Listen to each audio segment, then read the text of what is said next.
Thank you. I can't see over this, so hopefully you'll be able to see me. I'm actually going to just show you a slideshow of my trip in the Mediterranean. Is that okay? Okay. At this time of year, I'm really happy to be here. I spoke at a Net Impact conference. I can't even remember. It was at Harvard Business School. It must have been 10 or 15 years ago. And the entire conference was about this size. So it's amazing and wonderful to see how the organization has grown and the kind of support it has all over the country. So I'm looking forward to talking with you, and it's actually going to be it's going to be interactive, a little bit like a class. Well, I'm not going to cold call anyone, but I'm going to ask you to think about some things as we go. But let me tell you the plan for today. I'm going to talk for a few minutes about why making a difference is so important. When and from where you can make a difference. And talk about sort of in general how one goes about making a difference and from what place. And then talk about being a change agent. This is really about how you can be a change agent within a traditional organization. It's not about being a social entrepreneur per se. It's really about how you can make change happen and live meaningful lives within the context of a traditional business or traditional organization. I'm going to talk to you about why it's important, why it's really hard to do, and then spend some time talking with you about how to do it, and give you some tactics that I've discovered in about 15 or 20 years doing this research. Just in general, research, lots of different research from social psychology, organizational behavior, sociology, sort of has documented the importance of meaning in people's lives. It's something that you all know. That's why you're here. I don't have to convince you. It's sort of preaching to the choir. That people strive for meaning in their lives. So there's two real ways to sort of achieve meaning within your work life. One is by directing your action towards a broader set of social ideals that affirm ends that you value, whether that's the environment, whether it's treating people humanely, whether it's social justice issues, something that you value. You direct yourself towards those ends, and that provides meaning. Meaning is also provided sort of and sustained by creating meaningful social relationships within the work. And we're talking about within the workplace. And one of the things that you know all too well is that doing this is really important. I have this sort of theory that a lot of people leave the workplace, and particularly women and men who have the option to leave the workplace, leave partly because of the struggle to find balance in their lives, but also because their work isn't sufficiently meaningful to justify staying there. And sort of the thirst for meaning is something that I've been impressed with how important it is to MBAs. And I think that the quest for finding meanings takes a lot of different forms. Conversations take a lot of different forms, everything from work-family balance, and conversations about that to the kinds of conversations that you're having at this conference. From where, when, and how. Clear that members of Net Impact are clear about the importance of working toward broader social objectives. But I think struggle. My students struggle all the time, struggle aloud with from where they should do that, what kind of organization will allow them to do that, when in their career it makes sense to do it, and certainly how to do that. And that conversation and the struggle takes a lot of different forms. Primarily, it's about whether you should go to work for an organization with an explicit social mission, a nonprofit, a business with a social purpose, a public sector organization, or whether you can do that within a traditional organization.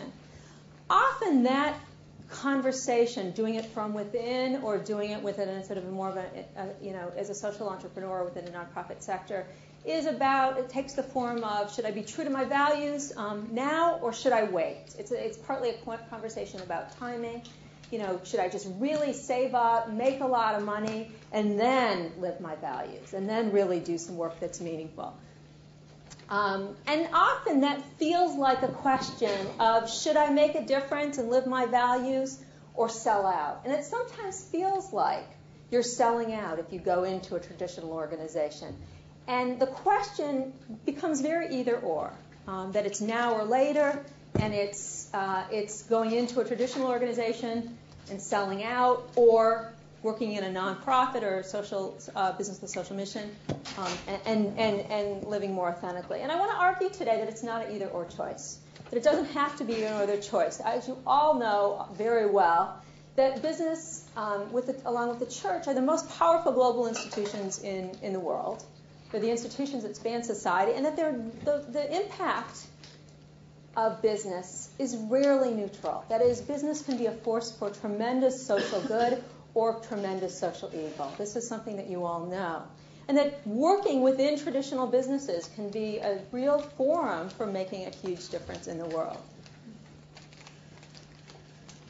Lots and lots of ways to do it, lots of examples. In fact, I was delighted to see that one of the things that Net Impact is putting on a website is examples of the ways in which people in traditional organizations make change from within the organization. The kinds of things they do, everything from environmental programs to labor employment programs around child labor or employment practices, whether it's discrimination practices, a variety of different kinds of employment policies, whether it's working on supply-side issues, equity or social justice issues, socially responsible investing. They have something on their website now, I believe, or maybe they're about to put it up, where they have sort of how-to or an example, a story about someone who was able to sort of institute a socially responsible investing program in their company as part of the retirement program. So lots of examples, familiar examples, I think, to you about ways in which you can make, the kinds, at least the domains in which you can make a difference from within traditional organizations. And there's also ways in which people make a difference within traditional and make meaning within a traditional organization. It's sort of a little less obvious. I'm doing some research now on a deep sea oil platform. I actually just finished doing the work, but I'm writing it up now. Traditional organization. They do a lot of things that are sort of explicitly around corporate social responsibility, but it's also an organization that is in some ways the most humane organization I've ever been in. We're actually writing it up as an organization that's really disrupted traditional forms of sort of masculinity, that it's not about dominance, it's not about competition. It's really, in some ways, the most caring organization I've ever stepped foot in. This is an organization 120 miles off the coast of Louisiana. And one of the leaders who was responsible for sort of getting this organization up and running, he's done a lot around the environment, and he's really sort of instituted all sorts of very progressive environmental programs. Beyond that, though, he's created a workplace that has given people real purpose in their lives, and people come to the organization, come to work, and I was going to say come to work every day, but they're on 14 days on, 14 days off. They live there, and they really feel that what they're doing makes a difference, and that they're really cared for, and that their work lives have meaning. So there's ways in which you can do this. Is all to say that there's ways in which you can make meaning in your life, and make a difference in the world in ways that are traditionally associated with corporate social responsibility, as well as working in very sort of everyday ways, creating organizations that are sort of more just, humane, and so forth. And we're going to talk about specifically how you do that and what that means in a few minutes. I call people who do this tempered radicals. And I want to talk in a minute about why and some of the connotations of that word. But definitionally, what I mean by tempered radicals are people who work from within organizations to challenge the status quo, affect change carefully and opportunistically while preserving their legitimacy. Tempered radicalism as a stance in an organization simply involves a set of strategies that individuals use to act on their values in the workplace and to effect change incrementally and carefully. It turns out, though, that being a tempered radical involves walking a tightrope. And what I mean by that is being a change agent, particularly around these sort of progressive agendas, involves walking a tightrope. And that's sometimes why we sort of frame being a change agent and frame doing this kind of work as either or, because it's actually quite hard, though very doable, to do this from traditional organizations. And one of the reasons it's hard is that it really involves walking a tightrope between conformity and rebellion. Those are the sort of extremes between which one has to walk. And that means it takes a form of walking this tightrope psychologically, behaviorally, and socially. And I'm going to tell you what I mean by that. Psychologically, what it means is that you sort of have to maintain, and tempered radicals I've studied, maintain sort of a dual set of commitments commitments to a set of values or agendas that are at odds often with the status quo, that aren't at least present, aren't important, aren't priorities, and may actually be challenging to the status quo. And that can take the form of really trying to push forward an environmental agenda that is costly, that really is in some ways challenges a production process. It could be putting forth a supply process that is more costly or more expensive and really challenges other priorities in the organization. It's about people who are tempered radicals within traditional organizations are not only committed to something that's at odds with the organization, they're also committed to succeeding on traditional terms. You want to succeed. You all want to have careers that are successful, fulfilling, and that where you achieve on the terms that the organization set. So it's psychologically challenging because you're constantly battling these or trying to balance, not battle, but balance these dual commitments. I use the term radical very deliberately, and I know that it in some ways connotes the tension, but I want to ask you a question. The term tempered radical has the word tempered in it, which means sort of cooling off. It means sort of moderation. It also means, physically, the word tempered means, in the physical sense, it means heating something up and then cooling it down, like emotionally heating something up and cooling it down. And the cooling down process, when you temper steel, for example, makes it stronger. Okay? So, so we're using the word tempered in this way as well as moderation, paired with the term radical. But I want to just take a second and ask you, what does the term radical mean to you? And just emotionally, how do you react to the notion of radical? Fairly strongly. I actually don't like the word radical. Okay. Who else raised your hand? Defensive. Offensive? Defensive. Defensive. When somebody is, people's reaction to radicals, I feel, is a very defensive, and you get brushed off as being somebody who's just overly passionate about something that is just way far off. Okay, so irrational, kind of, and way out there. Okay. I actually like that idea. My parents taught me to kind of be a non-conformist in many ways. So. Mm-hmm. What about you? That's exactly. Okay. So when you saw the term out there, tempered radical, my guess is that many of you was like, yeah. Some of you said, oh, I am one, or I really like that. I like this idea of not conforming. But my guess is that many of you sort of reacted with that, I'm not one of those. I'm not a radical. And in fact, had they done focus groups for my book, they probably wouldn't have called it tempered radical. They probably shouldn't have.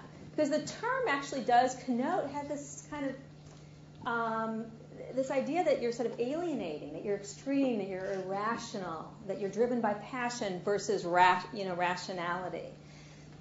In the dictionary, radical actually means going to the root source, something fundamental. It can also mean sort of going to a basic principle.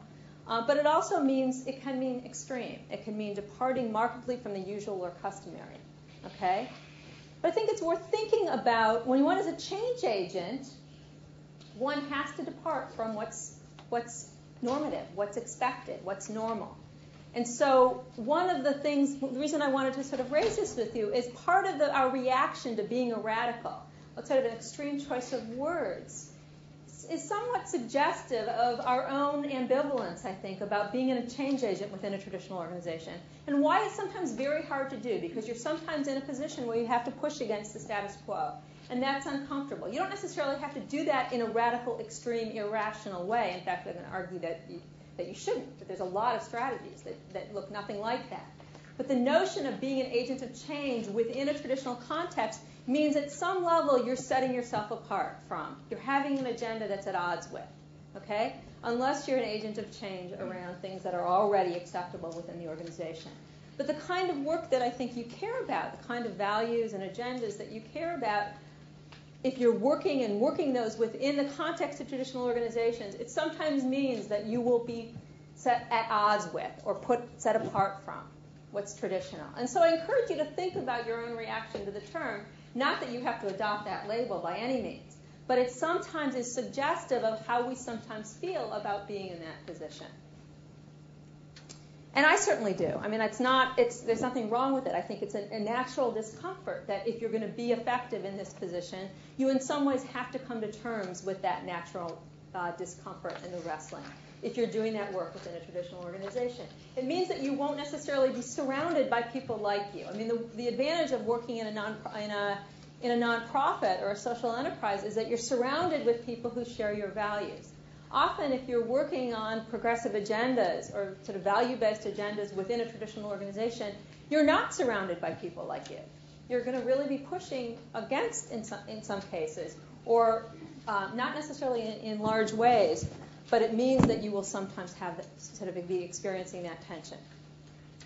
The other way the tension or the balancing plays out is in terms of the kinds of networks that we've discovered that are really important to hold. This, again, is if you want to sort of hold on to this dual set of commitments within a traditional organization. We found that it's really important to have very strong relationships to organizations and individuals who are in some ways are more radical or more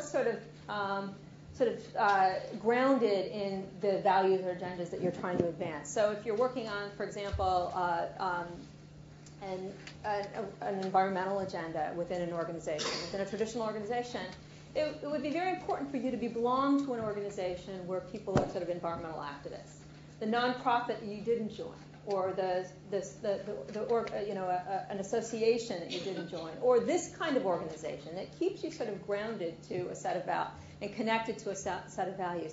But it's also extremely important, if you're going to do this work and make change from traditional organizations, to be connected to people and mentors, associates, peers who are going to say to you, you are going too far. You're pushing the agenda. You're advancing it too quickly. You really need to temper your approach. So what's important in this is that to keep this sort of very dual agenda, this balancing act, it's important to sort of have people who are both more conservative and more radical than you, and who represent, in some ways, both sides of the duality. Behaviorally, and that's what I want to talk about for the rest of the time, is behaviorally and tactically, what does this mean in sort of making change within a traditional organization? It means tactically and concretely that you want to be not too radical and not too wimpy, okay? And we're going to talk about examples, what it looks like substantively. But of course, it's always hard, and the tempered radicals that I've studied, it's very, very hard to know when you're pushing too hard. But it's actually even harder to know when you're not pushing hard enough. If you're pushing too hard, someone will likely tell you, and hopefully you'll get a second chance. But if you're not pushing hard enough, you don't know. If you're being wimpy about it, you really don't know. And you don't know until you come up against the limitations of whatever it is you're trying to advance. So I want to ask you, because this is one of the central challenges of pushing an agenda forward from within a traditional organization, I want you to think of a time that you had the opportunity, and you all have different agendas, different values, different things that you really want to sort of take forward in the world. The ways in which you really want to make a difference in the world. I want you to think about a time where you had the opportunity to take action, to speak up, to right a wrong, but you didn't. You didn't act or you didn't speak. And it could be just you were bystanding and someone said something and you just let it go. It could be you saw someone throw something on the ground and you didn't say anything. Just some time when you just decided to let something pass. Just if you can just spend a minute thinking about the time and what the situation was, and honestly ask yourself, why did you pass? Why did you pass on it? Why didn't you do something? Should I chase the guy down and say something, or Okay. am I the crazy? There's that line. Like, am I stepping over a line? I'm worried about. Well, in some cases, it's not practical unless you're going to sort of, run into the guy. But sometimes that's. I was tempted to go say something.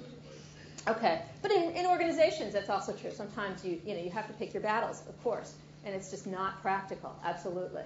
Other times when you let things pass where you didn't say anything.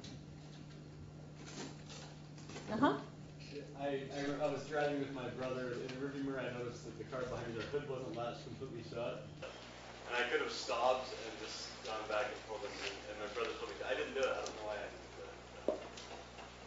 Okay. Last last week in the World Economy class, there was a guest speaker who represented the oil industry. And he had a very powerful speech, but at the end of it, it turns out that he said he didn't believe in global warming. And, I would have liked to have debated with him on the point and drag out some of his issues for people to kind of shout down a bit, but I didn't act because I don't have the knowledge. Okay. I'd like to think I have the courage, but I didn't have the knowledge to actually present a good argument. Okay. Okay, so you didn't think you could be effective in that case. Okay. Actually, the classroom is a great situation. It's a great context because there's so many times when we hear something said that's racially offensive, even if the speaker didn't even mean it to be offensive, or that's a slight that you may have seen a woman have her hand up and be passed up, or someone just sort of talked over. We see these gender issues all the time in the classroom, and my students come to me all the time talking about being a witness to injustices, sort of subtle, little, teeny, micro inequities that accumulate. And often we are witness to those. And it's very hard to know when to speak up, when to act, when to say something, when it's our place, when it's our business, and so forth. How many people have been in those kinds of situations where you've just been witness to? Okay, all of us. And all of those what I would argue is that all of those are choices. But one of the things that those present us with is an opportunity to really reflect on what it is that we're afraid of.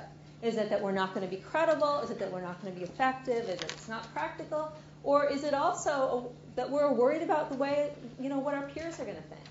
Because which is real, and we actually have to care. If you're going to succeed in an organization, you better worry about what your peers and what your superiors are going to think. But one of the things you have to come to terms with very practically every day, if you're going to be a change agent within, is that tension. That sometimes you're going to have to take those risks. And that's something that to be a change agent, to the kind of work that I'm going to talk about, the kind of ways in which I've watched tempered radicals be effective agents of change, you have to come to grips with what are people going to think of me, and why am I, what's holding me back from acting, from speaking up, from taking action. I feel like as someone who's new, just starting in this huge, massive bank, and I'll be starting as a relatively junior person and associate, how do you go about making those kind of changes, and while you're worried about, of course, what your supervisors are going to think? Would you give some recommendations? Yeah, I'm going to be very tactical in a minute about what you do, but I think that I'm not going to be very tactical and prescriptive about how you make those choices about when to speak up, what battle to pick, and so forth, because those are ongoing choices that you make along the way, and they're ones that you need to be aware of. What I am going to say that's sort of generally prescriptive, that's more general and just prescriptive, is that kind of experience you have in the classroom and what's holding you back. And it's not to say that you should always speak up. That's not the recommendation. But the insight you may gain about yourself and what's holding you back is really important to wrestle with if you're going to be a change agent within, because that's something that in big and small ways will be there. It's the tension, it's the difficulty of doing this work from within. Is that what will people think? Is this really sensible? And so forth. And having some insight into that and some relationship with that and an answer to that question, if you're going to make these kinds of changes particularly around injustices, then you have to wrestle with that and gain some insight in a relation into that. So and to answer this question, there's sort of two essential things that one has to do to be able to sort of get through that. Is one has to be very clear about what you're doing, what your goals are, okay, what you're trying to accomplish. And you may have multiple goals. But if you don't have clarity about what you're trying to do in the context of interaction, particularly around an injustice, if you witness something that shouldn't be going on, if it's uncomfortable, if it's just not right, then you have to be really clear about what your goal is in the interaction. Else you will either flame out and offend people because you're so angry, or you will pass, okay, without real clarity about what you're trying to accomplish in an interaction. That's what's likely to happen. And there's research that suggests, my own research as well as research by Jenny Crocker, who's a social psychologist at the University of Michigan, is having real clear goals about what you're trying to do allows you to move through these kinds of tensions and these really difficult situations in a way that's productive and enabling of your goals. And I'll give you some examples of this in a minute. The other thing is that and this is sort of key in terms of being an agent of change within that I'm going to talk about, is that you have to be able to recognize threats. You have to be able to recognize opportunities for change within everyday actions, within threats, within stuff that seems really problematic and icky. That can be the stuff of change. That can be the raw material from which you can actually advance change from within a traditional organization. So let me tell you what that looks like. What I've discovered I don't know, I started doing this work in about 1988 or so, or 90. So you can do the math. It's been a long time. Okay. It's been a really long time. And I've been studying tempered radicals in all sorts of organizations, in the academy, in hospitals, in law firms, and in lots and lots of different businesses.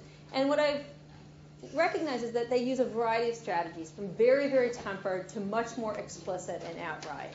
From everything, things that wouldn't even be recognized as strategies of change, that just are much more about living your values and being sort of authentic, to strategies that are about really deliberately trying to advance a change agenda. And I'm going to talk you through a couple of these to give you some examples, but also to sort of make a case, I hope, that it doesn't have to be either or. That is, you don't have to be a radical change agent and rebel or be someone who sort of fits in. There can be meaning and change in small, little, everyday actions that can ultimately accumulate. Okay, probably my favorite form of action, of behavior, that I would call a form of tempered radicalism is what I call disruptive self-expressions. And this is, again, as much about being authentic and living your values and enacting your values as it is about affecting change. It's about presenting yourself and finding a way of being in an organization that deviates from what's taken for granted, what's normal, what's sort of the accepted way of being, that is a disruption. It's different. That changes something. But it also creates conversations. Okay, so the first time I discovered this as sort of a form of change was when we first started doing this research. We went and interviewed a woman by the name of Frances Connolly, who was a neurosurgeon at Stanford Medical School. And she later became very radical, retired from Stanford Medical School because of sexual harassment. But at that time, she actually was in the Sloan program here at the business school. And I was she was on sabbatical from her job in the medical school as a professor of neurosurgery. And I was grading her paper as a TA, which was really bizarre. But she was on sabbatical. She was talking about really the tension she feels as a woman in this really macho profession of neurosurgery. I mean, neurosurgery, it's macho, it's male. And it was very hard to be feminine and to sort of feel okay about being a woman in this profession. It meant a lot of different things to her. So when we first interviewed her, we went to her office in the VA hospital, just a couple miles away, and she was wearing her scrubs, her just green, blah, asexual scrubs as a surgeon. We walked out of the office, and it was with my colleague, Maureen Scully, and we both looked at each other and said, "Did you see her socks?" Because she was wearing white lace ankle socks. Okay, how many women in the room put on white lace ankle socks by accident? You don't. You absolutely don't. And she didn't. Now white lace ankle socks is not going to, they're not going to change the world, for sure. But the lace ankle socks were one of dozens and dozens and dozens of ways that she said that you can be a neurosurgeon and you can be a woman. And those two categories are not mutually exclusive categories. Okay? She was very deliberate about putting her socks on and lots of other things that she did, the way she decorated her office, the jewelry she wore, more importantly, the way she treated her residents and her nurses were just counter to what was normal. She included them much more in the surgery, in the operating room. She asked for input. When they saw something, they could actually say it. And normally, it's much more hierarchical. And so she did things differently in lots and lots of little ways. And I have to tell you, we interviewed her residents and her nurses, and we were not the only ones who noticed. They noticed, and it really made a difference to them. They saw there's another way to be a neurosurgeon. Okay, there's another way to be a neurosurgeon, and women can be neurosurgeons. Now, again, not going to change the world, but these little teeny displays, these little teeny micro behaviors are ways of saying are ways of disrupting what's normal and chipping away at sort of status quo. Other examples, I had done some research in a body shop many years ago, and I was in the office of a woman who ran fair trade for them. And, they were, body shop, for better or for worse, they did some things really well, and they did some things really poorly. But they were sort of out in front in terms of doing socially responsible business. This woman who ran fair trade, even though body shop was and is, stands for being an ethically run company, she ran fair trade, and she had a lot of resistance in the organization because it was very expensive. Doing that work is very expensive to the company. There were a lot of people that thought it was important, particularly when times weren't great for them, that they should be supplying some of their products in a much more cost-effective way. And she was constantly, even in that kind of organization, up against a fair amount of resistance around her supply programs. You walked into her office. It was decorated because of the nature of her job. You walked into her office. There was artifacts all over the place with just beautiful sort of artifacts from indigenous tribes all over the world. Places where she actually tried to develop these sort of little micro enterprises and tried to sort of source, develop some sourcing. And you went into her office, and in some ways she was just being who she was. This was part of her life. She was displaying herself in her office and the artifacts that decorated her office. But you walked into her office and you couldn't help but start a conversation about fair trade.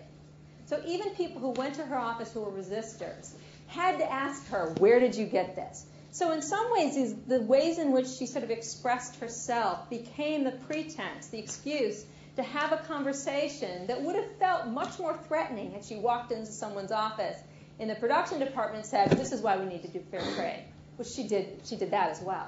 But these kinds of, the artifacts, the ways in which what she displayed invited conversation, have been studied. Lots of gay employees in very traditional organizations, gay and lesbian employees, and pictures on their desk are often strategic. Partly they're pictures that display who they are and who they have relationships with. But often they're also very sort of deliberate choices that invite conversation, that make someone uncomfortable first instance, but the 10th instance someone is in their office, they're going to be much more comfortable. And they'll be much more comfortable when they see the person with their partner at a party. So these tiny little disruptive displays actually chip away at the status quo in ways that are not at all anything but radical. There's little nudges. And there are also ways in which people sort of express their sort of authentic selves. Another way, again, and this is a little bit further over, if you think about the strategies as sort of from very tempered to a little bit more radical or deliberate. Turning interactions is an approach of taking yucky stuff, taking stuff that comes at you, and trying to turn it around. Sort of a proactive way of taking interactions every day in the context of a meeting, in the context of a classroom, context of this kind of talk, whatever it is, interactions in the workplace, and turning them to create a conversation that you want to have, or using them as an opportunity rather than a threat. Now, it doesn't mean that you always do this, but it means that you look, as a tempered radical, it's very important to look for opportunities in everyday behaviors, opportunities that open up the possibility for conversations. So, example of this that I've heard over and over again, and it's been told to me, is sort of, a woman's in a sort of a senior executive staff meeting and says something, and I'm not even using, I'm just saying a woman in general, because I've been told this story so many times, where she's in a staff meeting and she makes a suggestion, and 10 minutes later, Joe makes the same suggestion, and lo and behold, the whole meeting turns to Joe, and the conversation moves to Joe's suggestion. And this happens a lot. And so usually Mary, or whoever just got passed over, the normal response is to just sit there steaming, so pissed off that you can't possibly even contribute to the rest of the meeting. How many people have been in this kind of situation? Okay, wow. Okay. It's very hard to be effective in that situation. It's very, very hard to be effective in that situation because you're usually so angry. And turning interactions is a strategy. Again, not a strategy that's going to change the world, but it's a little micro strategy that if you can sort of anchor on a goal, and this goes back to the notion I said earlier, if you can anchor on a goal, what you want to accomplish here, then you may be able to turn it around so actually not only do you get some credit for what you just said, but people realize the dynamic that just took place, the power dynamic that just played out. So in one case, I want to relate a story where Mary was able to just turn to Joe calmly and say, I really appreciate you coming back to my point, Joe. Thanks so much. I'm glad we came back to it. Okay, that takes poise, much more poise and humor than I tend to have in that kind of thing. But she was able to sort of say, I'm not going to lose my cool. I want people to see what's happened, but I don't want to make Joe into a horrible person. Because usually our tendency in that situation is to want to be right, to want to cream this guy, to want to just pound him into the ground, right? And to really feel sort of vindicated and righteous. And that doesn't get us very far as a tempered radical. So she was able to sort of say, she might have even done it softer. Really, sincerely, I really appreciate that, Joe. So he wasn't sort of completely humiliated. But it was clear sort of what had just happened for anyone who had their eyes open. Uh-huh. I just want to say, I was in a similar situation where 10 minutes later a counterpart had basically my same idea, and I'm not a very angry person. I was more dumbfounded and confused, and without even thinking through tactically how to respond, I was just like, can you explain how your idea is different than mine?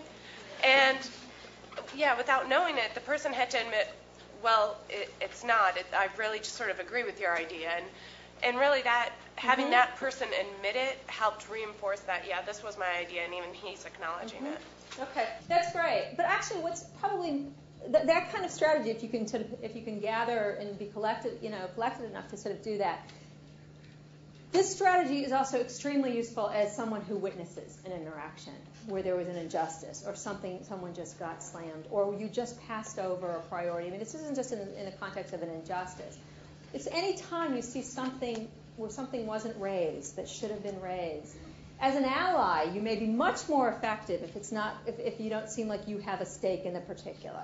And so taking these little interactions and seeing them as potential opportunities to surface something is, again, it's a micro event that can really change the culture, that can make a difference and can allow you to actually live the values that you want to live. Again, not going to change the world immediately, but it's through these little micro events that things actually can tip. In a situation such as the one you described, why should you be tempered? I mean, obviously, if it's a situation where somebody is trying to take credit for your idea or anything, I think it might be perfectly understandable for you to be angry and upset and express that. I don't see why you need to temper.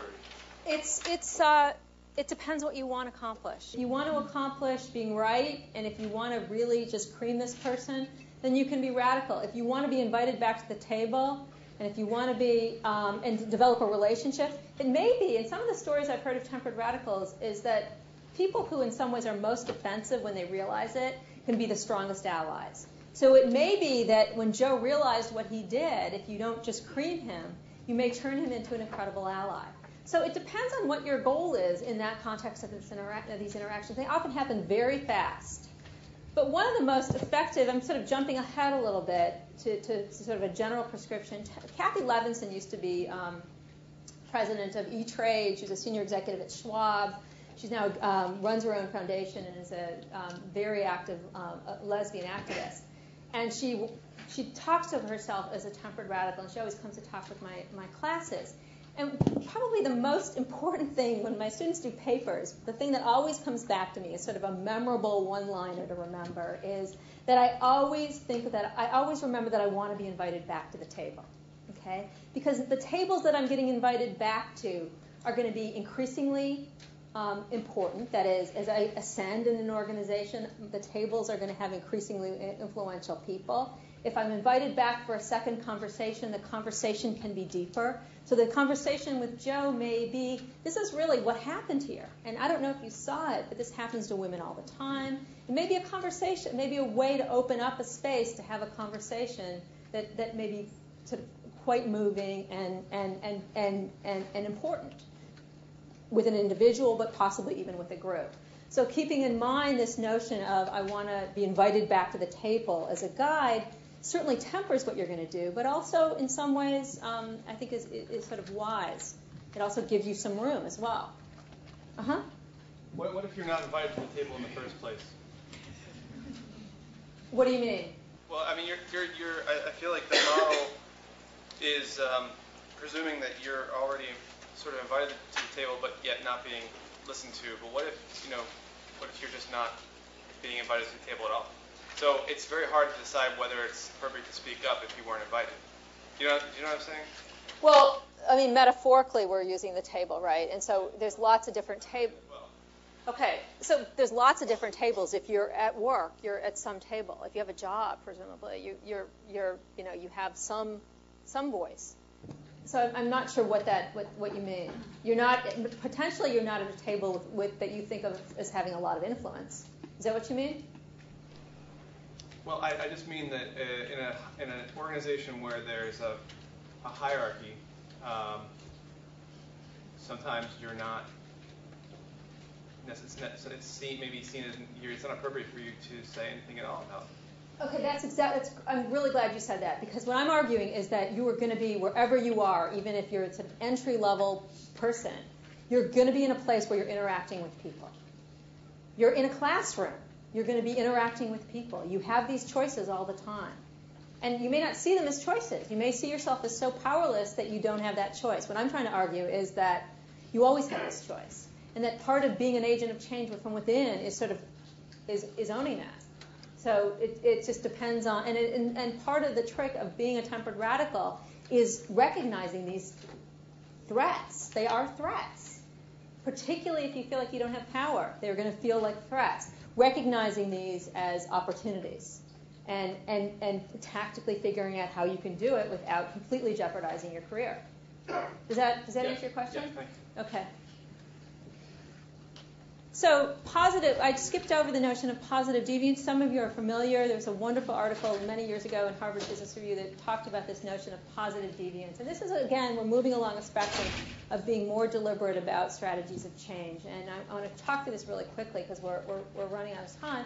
It's a strategy that when you're trying to make a change, whether it's around an environmental program, it's around sort of a diversity program or a social justice program or a fair trade program or child labor, whatever it is, it may be easier in some cases than in others, but what I've heard wonderful examples of is people sort of, instead of inventing things from scratch, finding a place in the organization that's an example of what you're trying to create. Okay, this works really well, particularly around justice issues.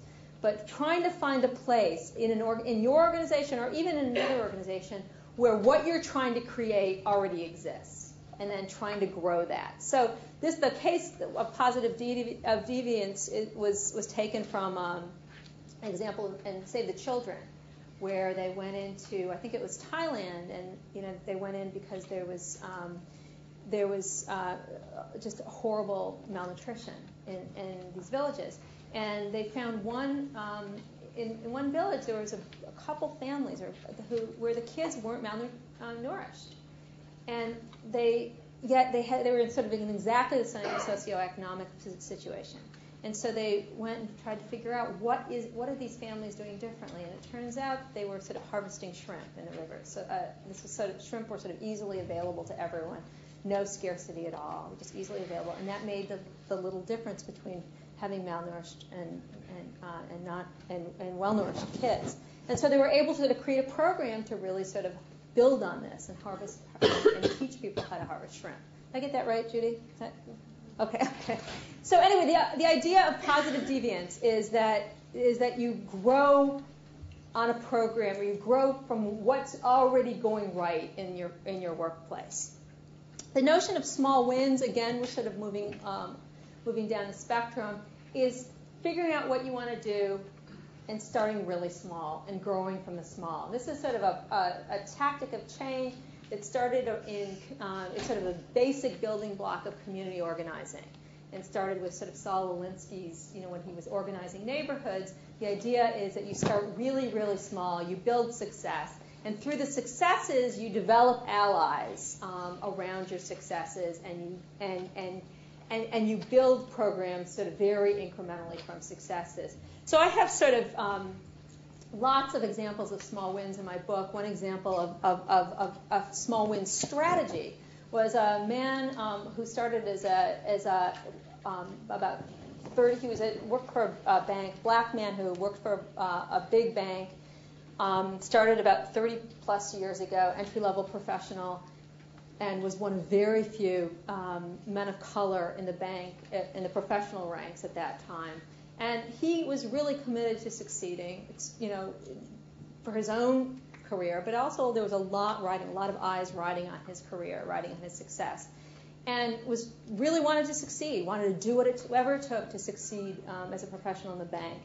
And he also, though, had a commitment to really open up opportunities for other people, men and women of color, in banking, and was deeply committed to that agenda. But he didn't want to be the black man who was the diversity guy. Even, way back then, he didn't want to be labeled as someone, that was what he was about.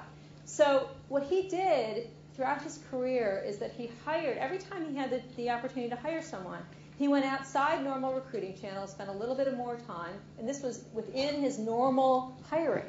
And he really looked hard for men and women of color, and sometimes for white women, but really looked very hard for qualified men and women of color.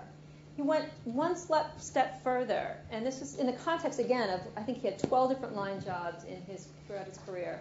He went one step further, and he sat each person down that he hired and said, I want you to do the same thing, and I want you to commit to me that you're going to make the same effort, the same kind of commitment to really diversify this organization and create opportunities so for this organization to be less white.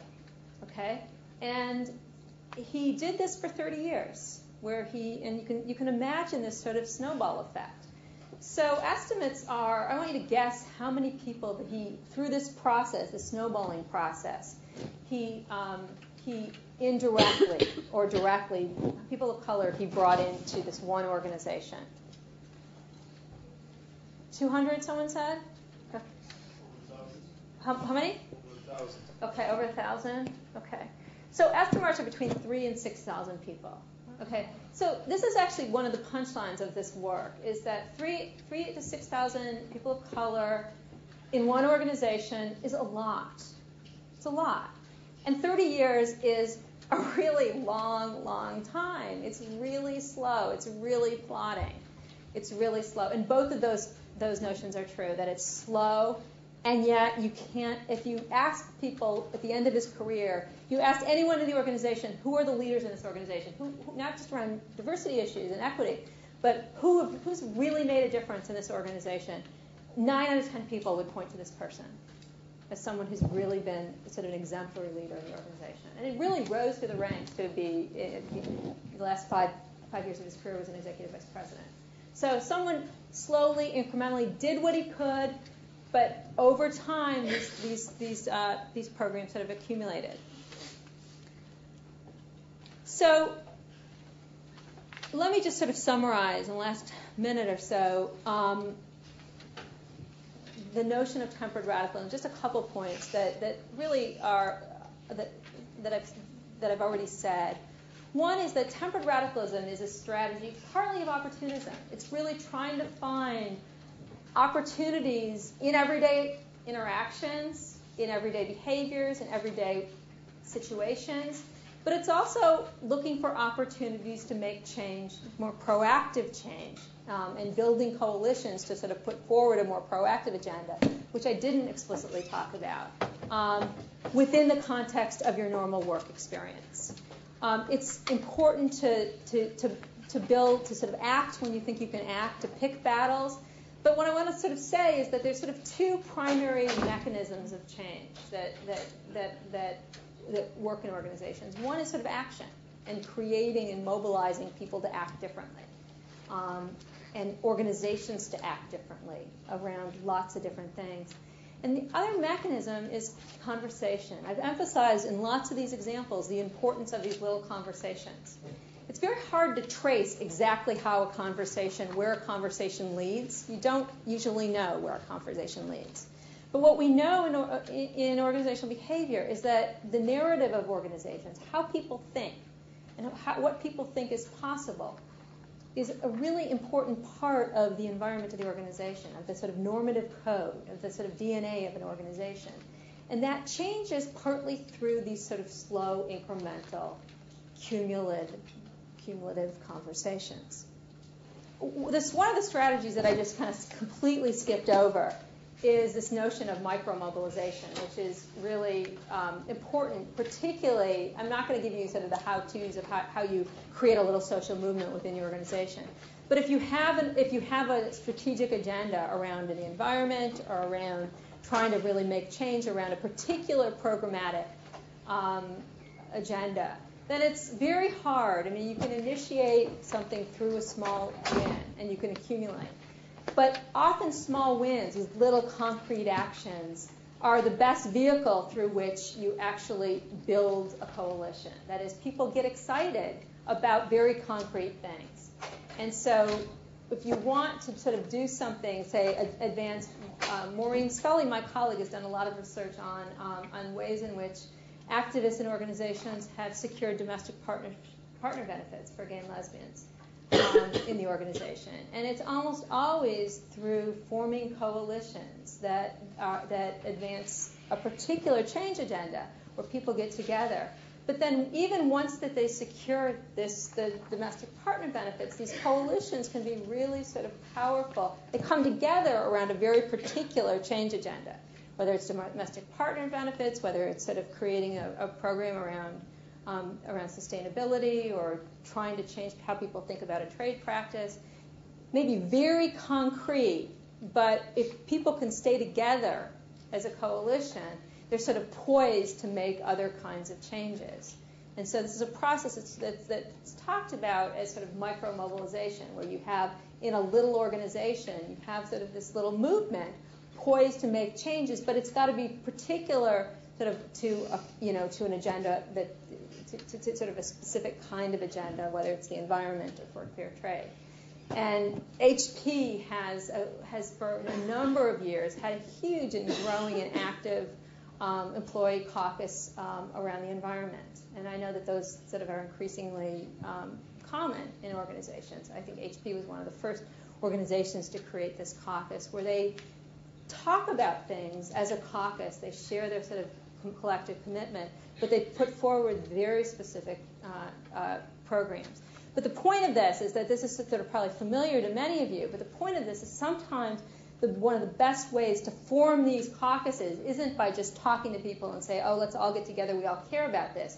It's by having a very specific thing you want to do that's doable, that you know you can accomplish, a small win. It's something you know you can accomplish. People like to come together around something that's doable and concrete. And then you have a coalition, you know who your allies are, you know who care about the same kind of issues. Then you can sort of mobilize for other kinds of similar change agendas. Is that clear? Okay. So let me just open it up for questions. Say let me close. Is that in terms of this sort of what I suggested is sort of this idea of incremental, very incremental, persistent strategy of change. It takes a lot of patience, takes a lot of persistence, takes constantly asking yourself, do I say something or do I not say something? Do I take this opportunity or do I not take this opportunity? Do I put forward this now or do I just hold back and wait till I have more power? Being a tempered radical means constantly asking yourself these questions, okay? Constantly struggling with this sort of basic tension I laid out, which is the tension between wanting to fit in, wanting to play the game, wanting to wait till you have more power when you can really make change, versus wanting to really act on your values now. And what I've tried to suggest is that either or choice is sort of a false choice. that there's tempered ways that you can keep alive those values and act on those values that in some ways refutes this either-or choice. But in any case, the choice has to be guided by some clarity about what is important to you. I mean, it sounds so simple. It sounds so obvious. But unless you know what it is you're trying to advance, what your values are, what it means for you to, instead of, you care about socially responsible business, but what are you passionate about? What does it really mean for you?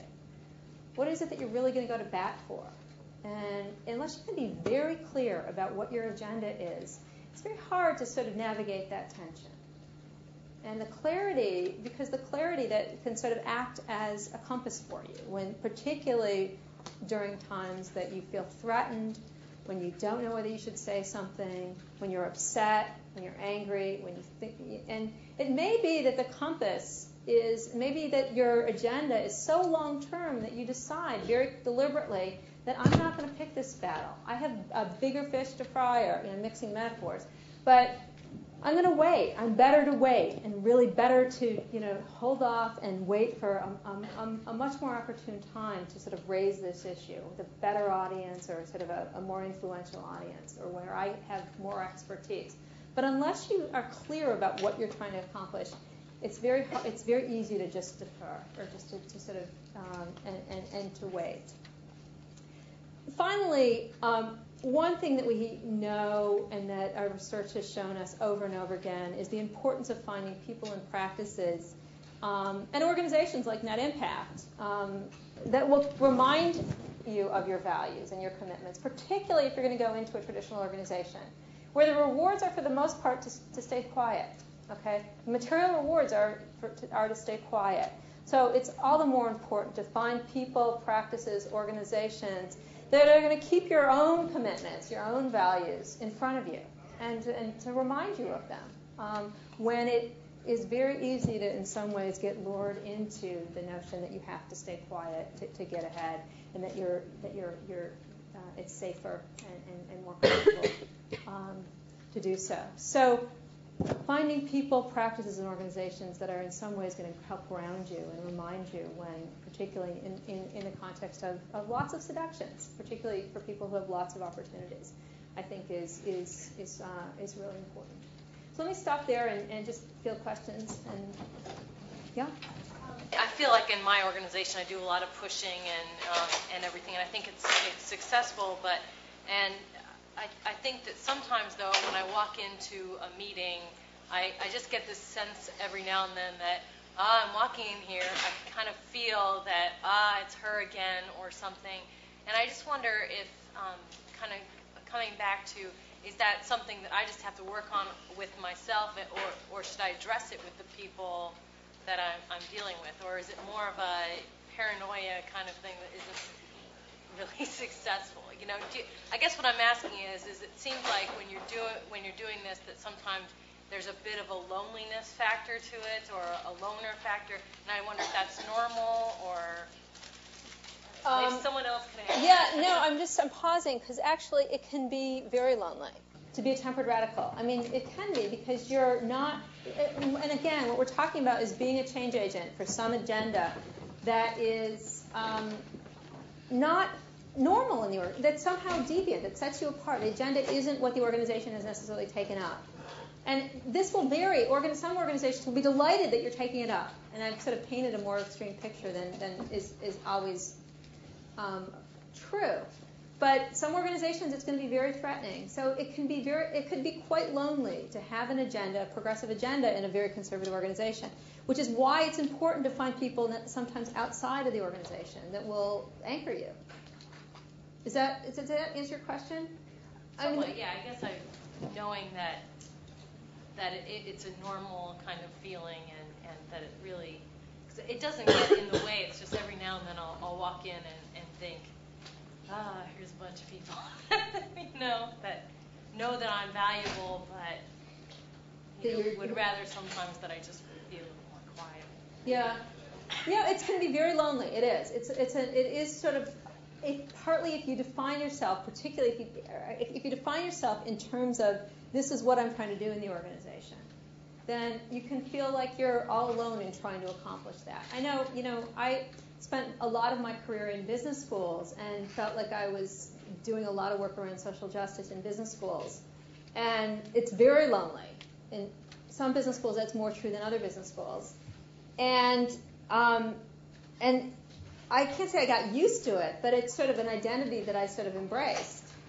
And I'm actually now primarily in the ed school over here, and all of my graduate students and most of my colleagues, I was just saying this to someone, are much more progressive than I am in most ways. It's all, ed school is really, really on the far left in lots of ways, and in lots of different values. And I find it in some ways very, because I've spent so much of my career being a tempered radical, being at odds with, and defining myself in some ways at odds with, that it's actually a little upending to agree with most people, at least on political issues and on lots of social issues. So, yes, I think that is part of. I think that's part of. Sometimes part of the agenda or part of the program. It's why it's also hard to do this. Do you mind sharing some of your small wins that you've experienced? I don't have any, no. Well, these aren't so much small wins, but I'm very deliberate about, and this is more actually disruptive self-expression than I'll talk about small wins. But when I start a class, I'm always very deliberate about saying something about having children, okay? It's not a big deal. It's just not, it's true. I'm not like making it up. But it's little things like that. And I often have women say to me, oh, God, no one ever does that. And actually, increasingly, probably people do say that. But I'm very deliberate. It's not like just a coincidence. I'm deliberate about saying, actually, you can be a professor, you can be a professional, and you can have children. It's a little just self-expression. I had a graduate student, I just did it this quarter in a seminar, and she came up to me and said it's the first time she ever heard any professor do that. Not a big deal, again. And I actually was reading the bios of some other speakers, and is it Greg Stefan? Okay, read his bio. It starts with something like, I'm the father of, right? And then it says, oh, and I'm CEO of this, what I can't remember what company is CEO of, But I'm the father of and husband of, and so clearly he knows how to write a bio, right? He did that deliberately as a statement of, I'm a whole person, and I'm going to put that forward. That was a real disruption. So it's not answering your question. Small wins. Classes that I've asked to teach have been small wins, not a huge deal, incremental change, but just saying this should be a class that we have is, I consider, a small win. Concrete, creates a conversation. And again, small wins, these sort of concrete things, if you think of them as isolated events, they're not a big deal. Like having a class is not a big deal. Although you could argue it's a very big deal if you influence some students. But the conversation that getting that on the agenda started was sort of a big deal. Because I met with a lot of resistance when I wanted to teach a diversity course here. And that created conversation with people that was very generative. It was hard. But it was an excuse for a conversation about why we needed to do this. And then there was a lot of resistance about a white woman doing it. And we talked about it. And it sort of opened the door for conversations that were, I thought, really productive in the context of the school. So if you think about these sort of very concrete wedges as they are just that and then they're over, then they're just that and then they're over. But if you think about that as the potential to sort of actually open up a conversation, then they can be much bigger. I asked my students in a social change class last quarter to invent a small win. And they came up, I think it was one of the ones that I went over so quickly because I thought I was going over time, is that I just said just invent a small win as part of a class that we were doing. And they they wanted to do this. They ultimately did, created a a special parking. They wanted to create special parking spaces for hybrid vehicles alongside carpool spaces. Okay, and parking is a very big deal on most campuses. And initially, they didn't actually succeed at this. But what they succeeded at was they created a whole conversation within the transportation office. And they had to negotiate getting this through, is that they created this whole conversation at the business school and then in the transportation office about ways in which the transportation office could be more sensitive to the traffic and the pollution that was being generated around campus. So this was actually they wanted the concrete thing. They actually got something else. But it was really the conversation that they generated that was the bigger intervention. Okay? Does that make sense? I wonder whether you're selling the radicalism, the tempered part you've got down. I think the radicalism part, I think you may be selling a little short, because what you're really describing is a form of taking leadership inside an organization that, if it's done well, as you described, actually will, I think, in my experience, help you move through the organization and end up having some leadership in the organization, because you may not get in trouble if you keep your mouth shut, but you won't necessarily be seen as somebody who should have leadership. So I think there's not only avoiding punishment, but there's actually some rewards for staking out that ground.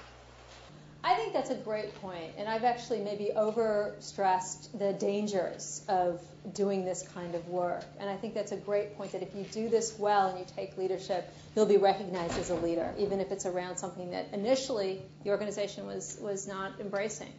And there's lots of examples of that. And if you go to the Net Impact website, they have examples of programs, really concrete, relatively big programs that individuals took leadership on and made happen. And I guess, and you're absolutely right, I'm not saying that all change should be as kind of wimpy. Not as wimpy. It's not actually not wimpy. I'm trying to say that as tempered as I've sort of characterized it as.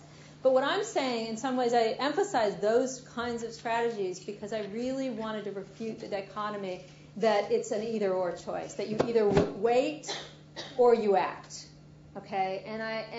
And most of you know how to act and how to take leadership. But it's actually this spectrum in between sort of very concrete programmatic change and just completely conforming and being silent. There's lots and lots and lots of room in there that tends to be ignored. But you're absolutely right that there's concrete programmatic taking initiative and taking leadership around programs. Lots of opportunities to do that in organizations, and lots of examples of people who've really risen because of it. Barbara Watt at HP is someone we often give talks together. She's someone who's done a lot of work in HP, had a lot of different roles, and she was really in some ways the mother of the whole environmental initiative there. And she was a very entry-level person, and it was her work in trying to build allies and build commitments around some very concrete initiatives that gave her the visibility to sort of lead or to rise within the organization. So thank you. Yeah. The invisible organizer, to encourage employees to get involved, get passionate, and get active about certain long-term goals. So how can I support the tempered radicals within an organization? That's a great question. How do you find them? I mean, particularly if they're doing these little quiet things, how do you find them? And I get asked that a lot, is how do you find them? How do you nurture them? How do you grow their activities? How do you make their activities, particularly those that are sort of meaningful, how do you make them more programmatic? And I mean, in some ways, the notion of positive deviance is the most compelling notion for someone like you. And by that I mean look at where things are happening slightly differently, where people are taking initiative. And probably, I mean, this is sort of a general prescription. What I say to senior executives who ask me that question, and I've gotten asked that a lot, is that you go to places in the organization that you don't normally go to. Okay, it's the same prescription that Bob Sutton gives about really trying to initiate creativity in an organization. Is you go talk to people who you don't normally talk to, and importantly, who are likely to have a very different experience of the organization than you will have, either because they're working in a different place, because they have a different background, because they're a different race. Go to someone who's likely going to experience the organization differently and who can see opportunities for doing things differently. Okay? So, it may be just by talking to people, saying who's doing something differently. Does any, and really trying to get out and talk to people and look for positive deviance. I did a talk a couple months ago to public affairs council or something on community involvement, and they really like this idea of positive deviance. There's all sort of senior managers in the sort of corporate foundations or corporate community affairs groups, and what they sort of embraced is this notion of going to talk to people and find people who in their daily lives outside of work are doing innovative things in the community, and then building on that. Rather than starting programs sort of anew, building on what employees are already doing on their own time, trying to pump resources into it, visibility into it, spotlight, whatever. Because there's generally in big organizations lots of activity. Does that help? Okay. Yeah. So people seem to be pretty subconsciously good at figuring out whether you're authentic or not.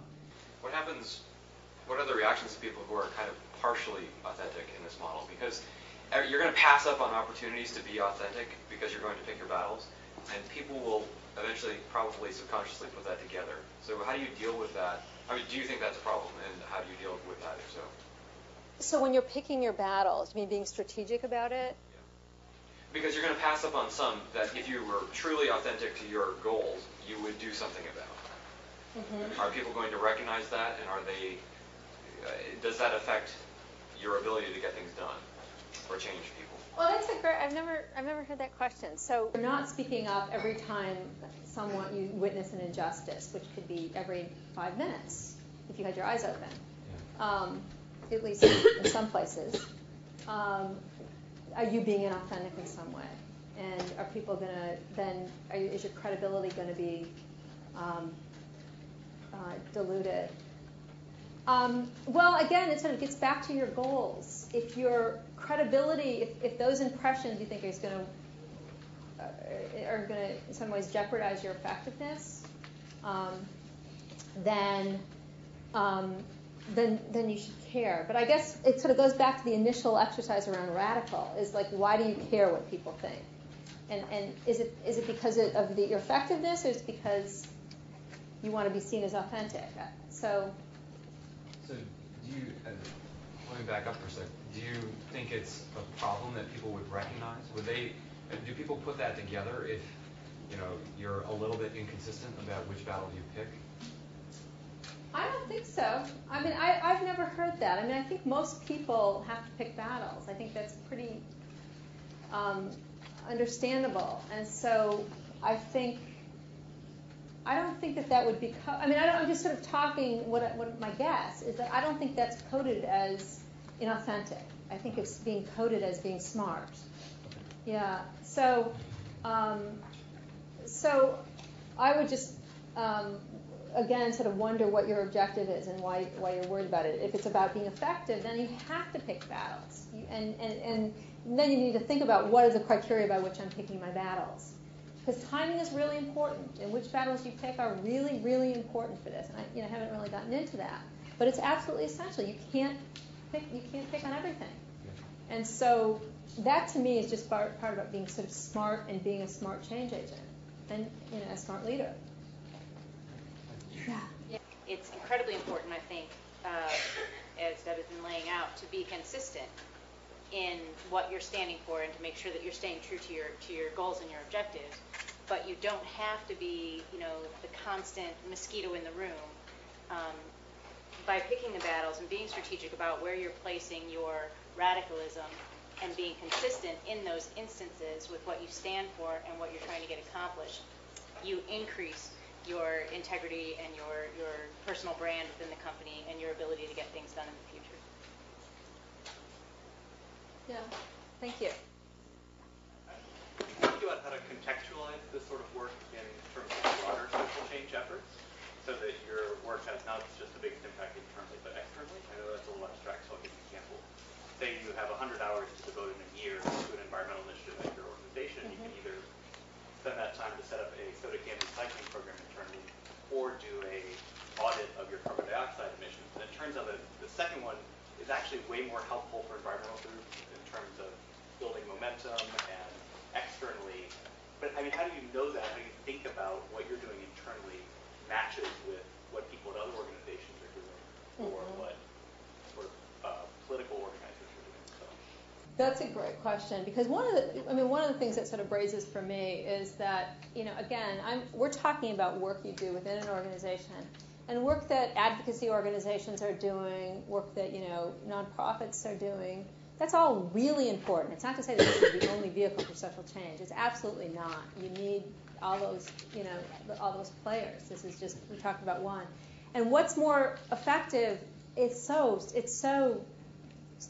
specific to the instance, and where you think you're going to be more effective. I mean, if you think your hours, if your agenda, if your goal is to contribute as much as you can to, to the environmental movement, and to controlling emissions, or whatever it is, and you think that those hours are much better spent by contributing to an advocacy organization, then that should be your guide. So I think it's very hard to say, but I think knowing what you're trying to accomplish, and I think we often worry about, if I'm not doing this internally, am I selling out? And that's a great thing to worry. But if you're clear, no, my goal is to contribute as much as I can, given all the the responsibilities I have to this agenda, then that can be, as I said at the end, as simple as it sounds, that should be your compass. But it's hard. Those trade-offs are really hard, and I want to honor that. So that's not much of an answer. Sorry. Yeah. I agree with and appreciate your notion that in order to navigate successfully through an organization, make incremental changes and not to offend or turn off critical people or a majority of people. And I would also, or to be invited back to the table, and I would also like to bring to the conversation the notion that maybe sometimes you don't need to be invited back to the table in order to be a courageous leader. Something that goes against your values or the values of the company. I think it's critical to be able to say, I'm going to bring forward this and not be invited back to the table.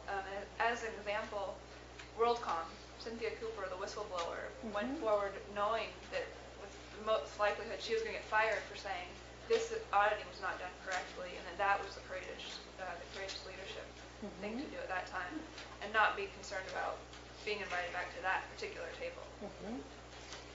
That's a great point, and you need people who are going to be, who are going to not go back and really going to blow the whistle and, put everything on the line. And my argument would be that you would not want an organization to get to that point, obviously, right? So ideally, you would want organizations that were sufficiently nurturing of these sort of less radical acts that they never got to a point where they needed to have a whistleblower, where people could sort of speak up and voice their values in a way that wasn't so sort of life or death. But absolutely, and those are brave acts. There's actually some preliminary evidence that suggests, and this is sort of I'll take one more question after this, but it's in some ways one of the most sort of compelling notions of, I think, why it's important to do this all along, is that people who are able to live their values every day and act on their values even in these small ways, and live lives that have at least some connection to their values, are more likely, when there's a choice to be made that's an ethical choice, are more likely to make the right choice. Okay? So being connected every day to what you're doing and your values will help you navigate through the bigger, more obvious choices. Or not more obvious, but more consequential. kinds of decisions. Okay, last question, yeah. I'm really excited by a lot of things that you've put up here, and I think a lot of us are on board with what you're saying, maybe coming from different ends of the spectrum, but probably one of the hardest things is there are few role models to follow, and we're lucky when we come across them. This is a skill to learn, and it's really nice to hear the examples that you said about how you could come back with that phrase at the table, what you could say to be most diplomatic, to recover maybe that authority in your own saying, well, I also had that idea and I had it first. Mm-hmm. We're all trying to get up that learning curve really fast. Do you have any suggestions on places outside of just observing other people that we could learn specifics, not just... Well, I have a book, but I wasn't going to say that. But I mean, as long as you're asking, I didn't. But I think it's a great question. It's hard because it's in some ways it is a skill, and there's sort of very sort of concrete tactics. But actually, the best way to learn is to watch people who are very good at it. I mean, and I want to sort of honor the notion that actually doing this is hard, and because it also requires a fair amount of patience to make change from within. Cathy Levinson is extraordinarily skilled, and so she's unusual. And I think I just want to sort of honor that it is hard. It takes skill, and it also takes a real conviction and some patience, because change, particularly kind of incremental change, is slow. It's incremental, and so you need a real commitment to do the work and some patience.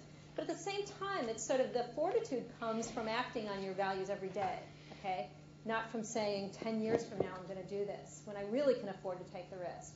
What we've seen is that acting on values, even in small incremental ways, sort of poises you to take the big opportunities when they come about. The other just thing, and this is the last thing I'm going to say, is that Net Impact is putting up on their website sort of strategies for tempered radicals, and they're putting up stories also of things that people have done in traditional organizations. And Case Place, I'll have a plug for Case Place at the Aspen Institute's Business and Society program, has lots of examples of initiatives taken within the context of traditional organizations. Not necessarily strategic, and doesn't give you a role model per se, but gives you examples of kinds of programs that have been initiated from within, and ways in which people have been able to sort of affect change from within, and the struggles associated with that. So, thank you all.